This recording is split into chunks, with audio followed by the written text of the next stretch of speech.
Hi, my name is Rachel and I am an MA student studying at a Rich Hotel Management School. This time, I will be bringing a personal reflection on my DBLS course.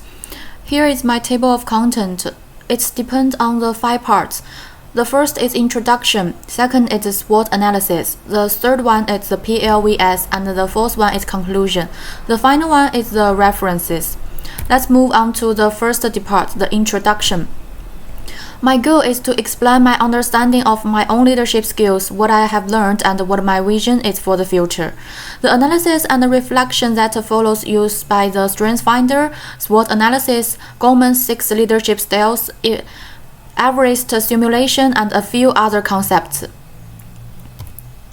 These are the 2 that I understood the most from this course. The teamwork. According to Richard Childs and Mark's research, teamwork is an important factor in limiting performance and employee satisfaction.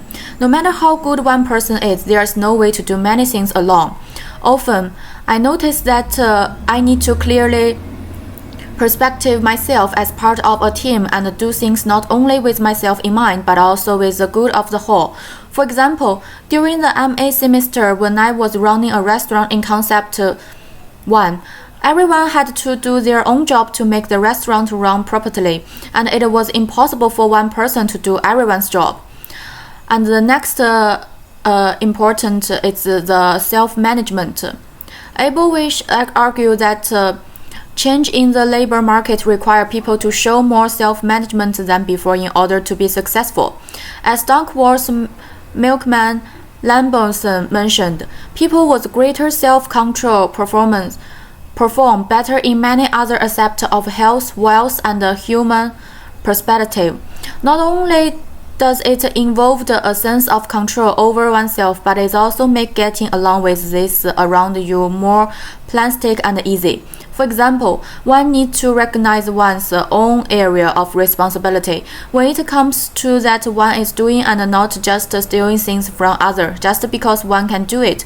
Although sometimes it can be get a good job done quickly, but it's not a convenience to do long-term airport with the whole team internet. For example, when I was the head of the decoration department at the TEDx XGMS event, I often choose not to inform people of anything because I could do it faster, which led to members of the department thinking they were not valued.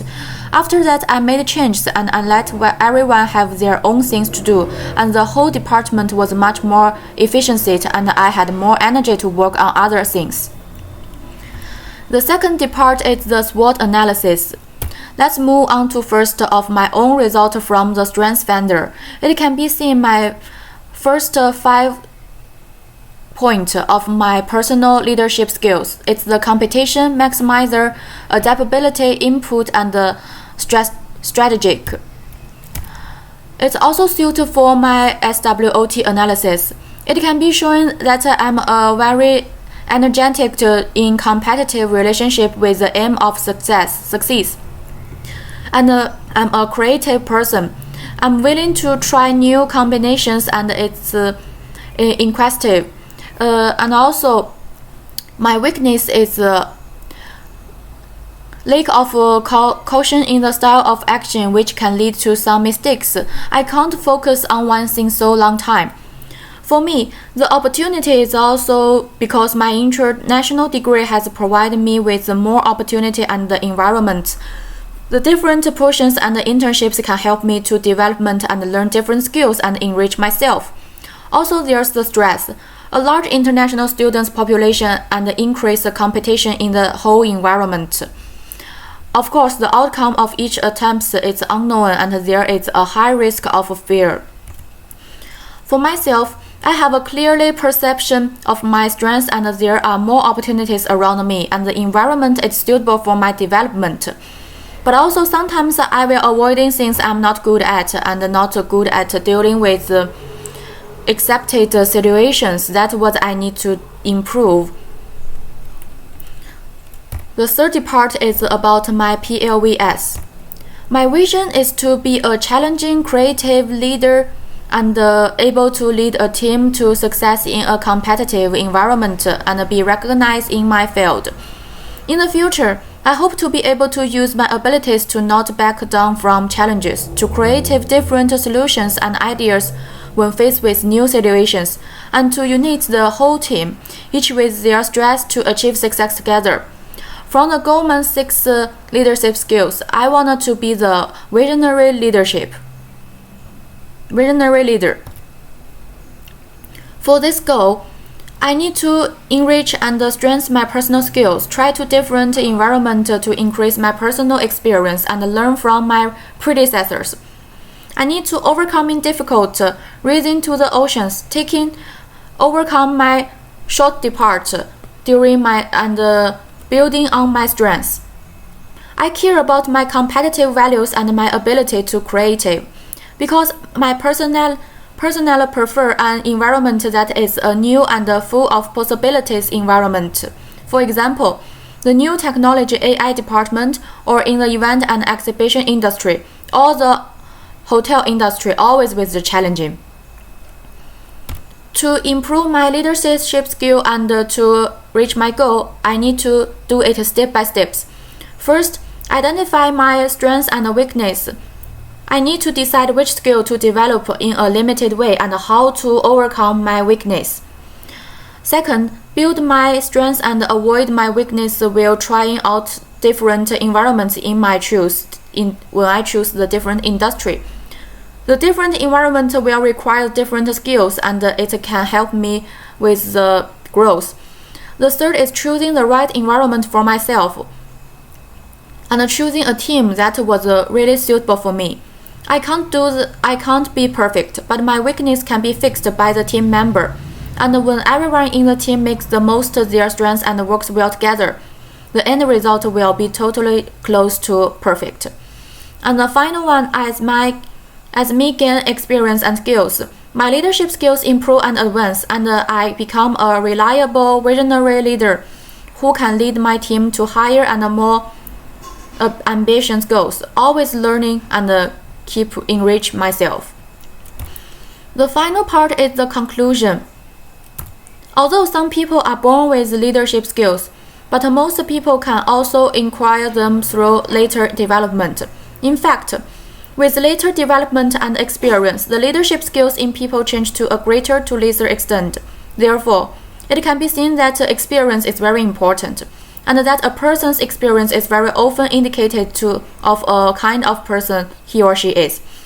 It's also worth noting that language is an art, and that emotional communication is external in human communication.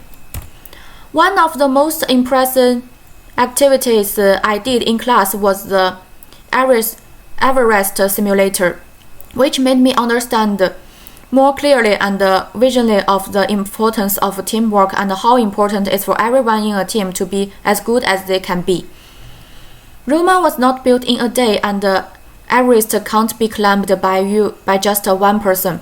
Working together can make us stronger and allow us to do the similarly impossible thing. During the course, we not only gain a first insight into our own attribute, but also learn from our experience through this activity. In the second Everest simulator, for example, each group did better than the first, although not quite perfect, but will make fewer mistakes than the beginning. And I also learned how important it is to communicate with the right way, how important the emotional corners of member support are in the final outcomes, and to be aware that emotions are transmitted to each other. The combination of intelligence and the emotional intelligence can be help the leader performance at their best and motivate members to be success and happy together. At the beginning of the TEDx SHMS event, communication between our different departments are not very peaceful, and there have a lot of argument with the different department. However, we were able to put aside our unstable emotions, sit together politely, understand the different difficulties of others, and help teams. So finally, we suggest to do this event, and finally, the event is successful. I will never give up on improving and refining my leadership skills, being curious and never stop learning. and striving to be a friendly person who can lead people to success. Now this is my reference list. Thank you for listening.